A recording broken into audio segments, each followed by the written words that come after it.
Olá, meus irmãos, bom dia! Bom dia na graça e na paz do nosso Senhor e Salvador Jesus Cristo, maravilhoso, Deus forte, o príncipe da paz, o conselheiro, o Deus de eternidade e eternidade, aquele que dá paz, dá alegria, dá vida, dá abundância, aquele que trabalha em nossos corações e nos liberta dos vícios e dos pecados, aquele que tem o poder sobre todas as coisas, aquele que tem o poder para curar e libertar.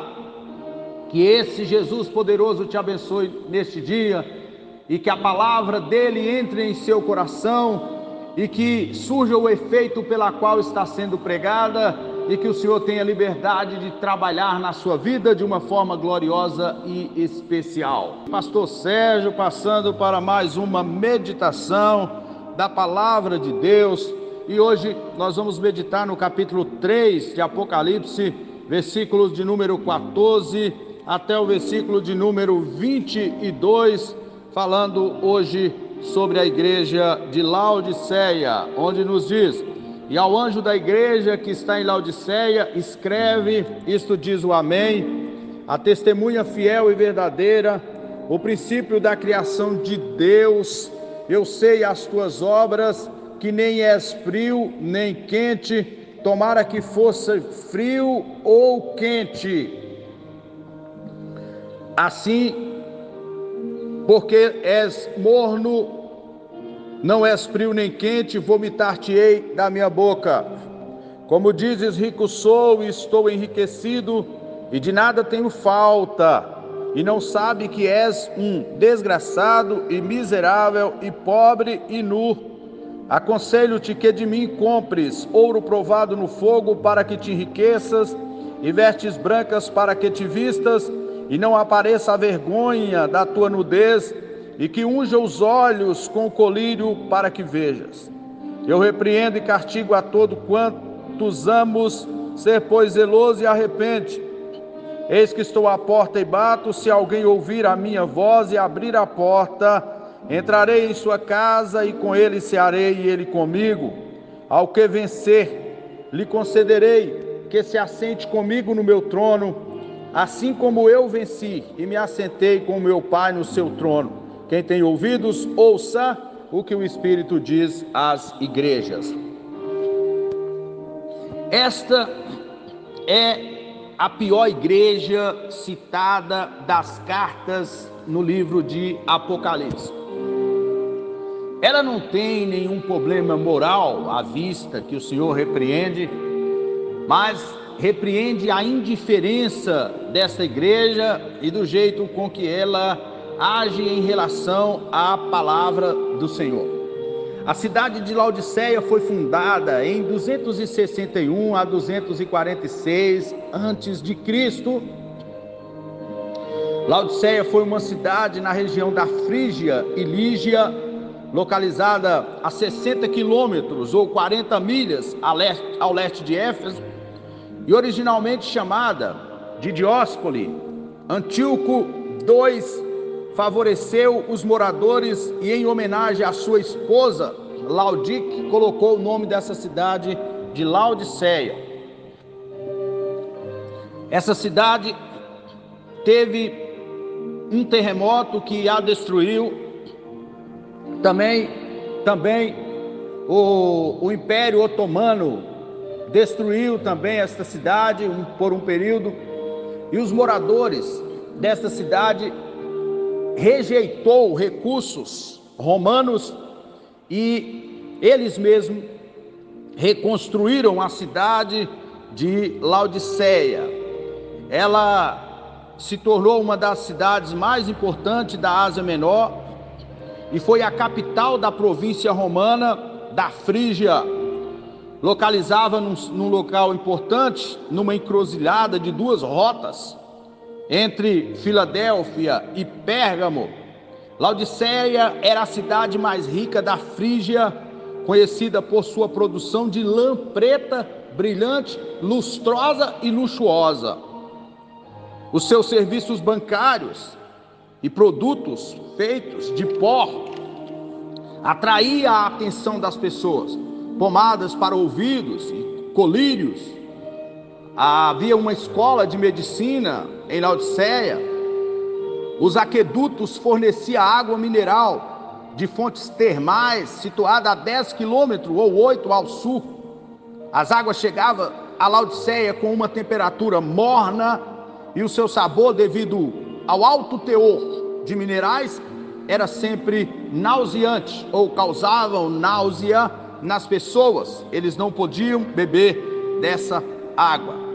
Laodiceia tinha uma escola de medicina e era valorizada por causa dessas escolas de medicina. Cícero disse que Laodiceia teve bancos que movimentavam grandes quantias de dinheiro. O seu comércio era dos mais importantes que existia. Fabricação de tecidos, e as pessoas iam de longe para poder adquirir esses tecidos, principalmente tecidos de lã preta, que era caríssimo e muitos procurados. Mas havia escassez de água potável. As pessoas não tinham água potável porque as águas que vinham eram mornas, e por causa dos minerais, as pessoas não podiam tomar dessa água e não dava para o consumo humano, porque vinha desses aquedutos de Hierópolis, a 8 quilômetros, conforme assim citado. A carta é direcionada para a igreja de Laodiceia.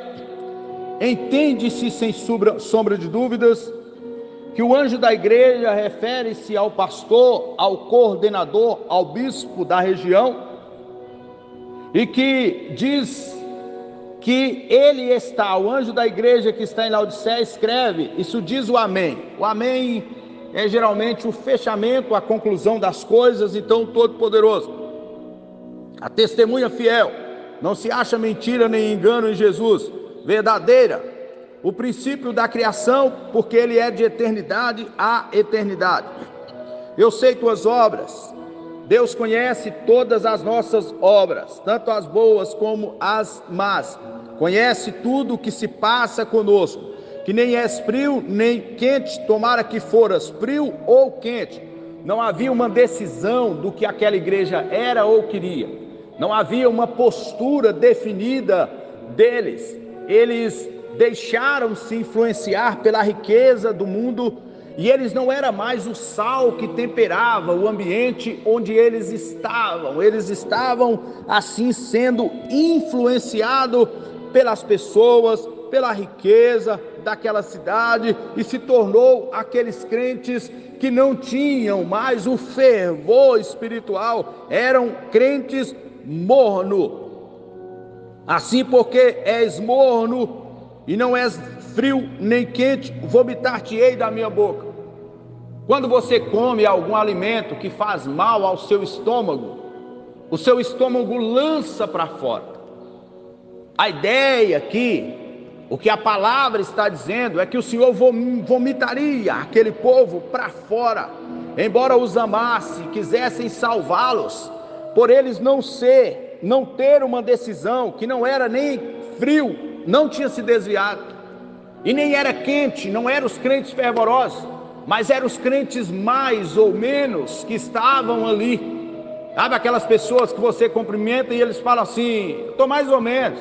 Os crentes de Laodiceia eram mais ou menos, um dia estava mais, um dia estava menos. Haviam se corrompido de certa forma com a ideia do acomodismo espiritual, de dedicação a Deus, até que frequentavam o templo, porque era uma cidade religiosa. E Antíoco II que convenceu os moradores por recursos, que deixaram mais de lado a questão da religião. Mas esta igreja que estava ali, ela tinha esse diferencial, era um povo morno. Quantas vezes as pessoas vão aos cultos e prestam a Deus um culto morno, um culto que sem vida, um culto sem tempero, um culto que Deus não pode receber. Como dizes, e eles se tornaram arrogantes. Como diz, sou rico, estou enriquecido e de nada tenho falta. Olha como que eles diziam. Quando o crente não tem falta de nada, ele para de orar. quando a pessoa está abastada, cheia, quando a casa tem tudo, quando o emprego está bom, o salário está bom, a pessoa não precisa de nada. Então ele para de orar, ele para de jejuar, ele para de ler a palavra. E era isso que estava acontecendo justamente com a igreja de Laodiceia. Tornaram-se para eles apenas um costume ir à igreja e estar na igreja, e não sabe que és. Olha o que é que o Senhor diz a respeito deles: desgraçado, miserável, pobre, cego e nu, sem a graça, carente de dó, que é o que o Senhor está dizendo que eles precisam, que é miserável, eles precisavam e eram carentes de dó, eram pobres, eles achavam que era rico, porque não tem falta de nada, materialmente era rico, a cegueira espiritual havia tomado conta deles também, e eles estavam nus. Deus olhava para eles como nu, não tinha cobertura espiritual, não tinha, era a nudez. O Senhor diz para que eles não mostrassem a nudez: aconselho-te que de mim, de quem? De Jesus, compre ouros provados no fogo. O fogo purifica o ouro, para que te enriqueças, ou seja, valores que não sejam materiais, mas espirituais. E vestes branca, branca fala de pureza, branco fala de pureza, e Deus queria pureza no meio do seu povo, no meio da sua igreja, no meio da igreja de Laodiceia, para que vistas e não apareça a vergonha da sua nudez. Para essa sociedade que nós vivemos, as pessoas não têm mais pudor, decência, quando se tratando de vestes, eles andam de qualquer forma. Quantas pessoas vão para a igreja e vão como se vão para um desfile, mostrando as suas vergonhas, e acabam que se tornam a vida, e se tornam sensuais. E às vezes, quando a igreja, a liderança da igreja toma alguma postura ou fala alguma coisa, é visto como pessoas provinciano, que não tem o que falar, porque está se metendo em situações que não deveria. Mas a Bíblia adverte para que não mostre a nudez. O Senhor está dizendo: compra de mim vestes, para que vistas e não apareça a vergonha da tua nudez, e que unja os olhos com colírio, para que vejas. O colírio limpa, o colírio traz situações, claridade na visão, e não era muito como o colírio que nós temos hoje, que é líquido, e tem um tanto de marca de colírio, cada uma para uma ocasião, mas era uma pomada que eles passavam, um pó que eles tinham lá, espécie de pomada que eles passavam. Esse era o colírio que eles tinham na época. O Senhor queria que eles voltassem a enxergar. Quanta gente se tornou cega. A Bíblia diz que o príncipe deste mundo cegou o entendimento dos homens para que não veja. É preciso enxergar as coisas espirituais, e o Senhor desejava que aquela igreja enxergasse. Eu repreendo e castigo a todos quanto amo, ser pois zeloso e arrepende. De vez em quando Deus precisa nos disciplinar, e às vezes Ele permite a gente entrar como se fosse num funil, e de lá a gente não tem uma outra alternativa a não ser se lançar nos braços dele. Quantas vezes as pessoas estão tão bem materialmente, e não é Deus que tira, mas Deus permite acontecer algumas coisas, porque no sofrimento o crente aprende, na doença a pessoa aprende, na dificuldade a pessoa aprende, na dificuldade, na escassez a pessoa ora, a pessoa busca a Deus. E às vezes estão levando uma vida assim tão regalada, que esquece exatamente de buscar o Senhor. Então o Senhor está dizendo que Ele repreende, que Ele castiga aqueles que Ele ama. Ser pois zeloso e arrepende. Pecado precisa de arrependimento. Tem pessoas que acham que o pecado vai ser tratado sem arrependimento. Sem arrependimento não se trata pecado. Pecado, na Idade Média, a igreja teve uma confusão muito grande, porque eles começaram a trocar perdão de pecados por bens, e as pessoas pecavam, e de acordo com pecados, eles davam parte da terra, eles davam seus bens, e a eles eram dito uma frase em latim: absolve os pecados tua, né? Ou absolve os teus pecados.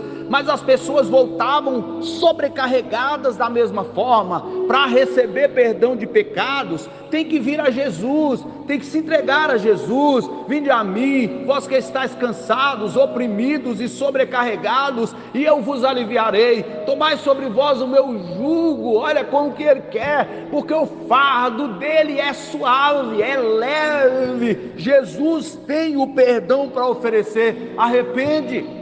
Nós precisamos arrepender todos os dias, não de estar servindo a Deus, mas dos nossos pecados, das nossas negligências, das nossas ignorâncias. Nós precisamos arrepender, porque Deus é maravilhoso. O mundo precisa de arrependimento dos seus pecados, da violência, da idolatria, da prostituição, do monte de outras coisas. O mundo precisa de arrependimento para chegar-se a Deus, para mudar a sua vida, para que o Senhor tenha liberdade de agir. Aí o Senhor disse: eis que estou à porta e bato. Se alguém ouvir a minha voz, entrarei em sua casa, cearei com ele e ele comigo. O desejo de Deus é entrar na sua casa, é entrar na sua vida, é entrar nos seus negócios. O desejo de Deus é te abençoar de forma poderosa. O Senhor quer te abençoar, o Senhor quer ter liberdade de poder te conduzir. Ele está à porta batendo. Deus não te abandonou, Deus não te deixou. Ele quer que você se arrependa, mas Ele insiste para entrar na sua casa. Não foi Deus que te deixou, foi você quem o deixou. Aproxime-se dEle. Ele está aí hoje querendo entrar na casa, no coração, na vida, para fazer morada. Olha como que esse Deus é humilde, para poder mudar a situação da sua vida. Aí vem a promessa aos vencedores: ao que vencer, concederei que assente comigo no meu trono, e assim como eu venci, me assentei com o meu Pai no meu trono. Ele quer que todos nós vencemos. É possível vencer o mundo, é possível vencer o pecado, é possível vencer o engano, é possível vencer a maldade, é possível vencer a inveja, é possível vencer a ganância, é possível vencer a violência, é possível vencer todas as coisas, a sedução do mundo em Cristo Jesus, porque Ele venceu o mundo e nele nós somos mais do que vencedores. A sua palavra é vida e traz vida para cada um de nós, e é o desejo dele que cada um de nós vivamos sua paz, sua verdade, sua alegria. É o desejo dele, porque ele é o nosso Senhor que nos guia, e disse que estaria conosco todos os dias até a consumação do século. Quem tem ouvidos, ouça o que o Espírito diz às igrejas. Deus está falando todos os dias. O Senhor nunca deixou de falar, o Senhor está falando todo o tempo. Pode ser que os nossos ouvidos estejam insensíveis, tapados. Pode ser que nós estamos com surdez espiritual, mas Deus está chamando o seu povo para perto dele. Deus está chamando as famílias para perto dele, os casais para perto dele, os filhos para perto dele, os netos, bisnetos, tataranetos. Deus está chamando as autoridades constituídas, os governantes. Deus está chamando o parlamento brasileiro, os políticos dessa nação a se aproximar dele, para que ele dê vida, para que ele possa mudar as coisas desta nação, nos livrando dos males. Que Deus abençoe sua casa, que Deus abençoe sua vida, que Deus abençoe sua família, e que sua família vá ao encontro de Deus e se aproxime de Deus. Em nome de Jesus, meu Deus, não deixe que os nossos ouvidos, Senhor, estejam com surdez espiritual. Permita que ouçamos a Tua voz. Fale ao nosso coração, fale à nossa vida, Senhor. Repreende os males desta época, repreende as confusões, repreende a carnalidade, repreende os vícios, os pecados, ó Deus. Repreende, ó Deus, todo o mal em nome de Jesus. Traz cura para esta pessoa, traz libertação, traz saúde emocional, traz saúde física. pelo poder que há no nome de Jesus. Que haja, ó Deus, vitória, graça, sabedoria para esta pessoa que está caída retornar aos teus caminhos. Abençoa, Senhor, no nome poderoso de Jesus oramos e te agradecemos. Amém. Fiquem todos na paz do Senhor, tenham todos um ótimo dia na presença de Deus. Decida ouvir hoje a voz de Deus.